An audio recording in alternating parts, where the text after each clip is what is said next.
Hi friends, কেমন আছো তোমরা? আশা করি ভালো আছো। আমিও খুব ভালো আছি। আর আমাকে কেমন লাগছে আজকে অবশ্যই কমেন্টে জানিও।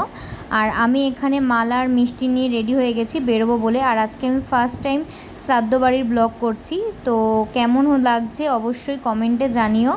তো এবার বেরোনো যাক, রেডি শেডি হয়ে গেছি। তো আজকে সূর্যি মামা বড্ড রাগ করেছে, তো আমরা ভাই বোনেরা সবাই রেডি শেডি হয়ে বেরিয়ে গেলাম। বাইরে আজকে প্রচণ্ড গরম ছিল, একদম তাকানো যাচ্ছিল না। তো গন্তব্যস্থলে আমরা চলে এসেছি। এটা হচ্ছে আমার একটা স্টুডেন্টের বাড়ি।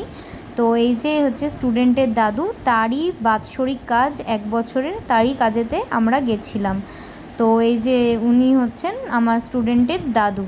তো তারপর তোমাদের সাথে আলাপ করে দিই, এটা হচ্ছে আমার স্টুডেন্টের মা, খুবই ব্যস্ত আর কি। তার এই হচ্ছে আমার স্টুডেন্ট শুভ, ওর নাম হচ্ছে শুভজিৎ সরকার।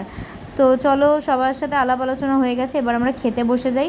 খেতে তো বসে গেছি, মেনু কার্ডে কী কী আছে চলো তোমাদেরকে চটপট বলে দিই। ভাত আছে, শুক্তো আছে, মুগ ডাল আছে, আলু চিপস আছে, কাতলা মাছের কালিয়া, সরষে ইলিশ, চাটনি, পাঁপড়, রসগোল্লা, সন্দেশ, দই, হাজমলা।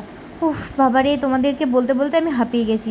তো এবার প্লেটটা নিয়ে নিয়েছি। তো এখানে প্রথমে পাতে পড়ে গেছে ভাত, একদম সাদা চালের ভাত, সাথে ছিল হচ্ছে শুক্তো। ওফ, শুক্তো তোমাদের কার কার ভালো লাগে আমাকে অবশ্যই কমেন্টে জানিও। আমার তো ভীষণই ভালো লাগে।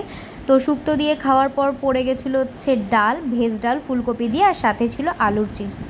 একটু আলুর চিপস নিয়ে একটু ডাল আর ভাত দিয়ে মেখে, উফ, এই বাইটটা পুরো মানে স্বর্গ স্বর্গ। তারপর পড়ে গেছিলো কাতলা মাছ, তারপর ছিল হচ্ছে ইলিশ মাছ। আমি যেহেতু ইলিশ মাছ খাই না, তো আমার ভাইরা নিয়ে নিয়েছে। আর আমার বোনকে আমি এখানে জিজ্ঞাসা করলাম, ও ইলিশ মাছ খায় না। আমি আর আমার বোন ইলিশ মাছ খাই না।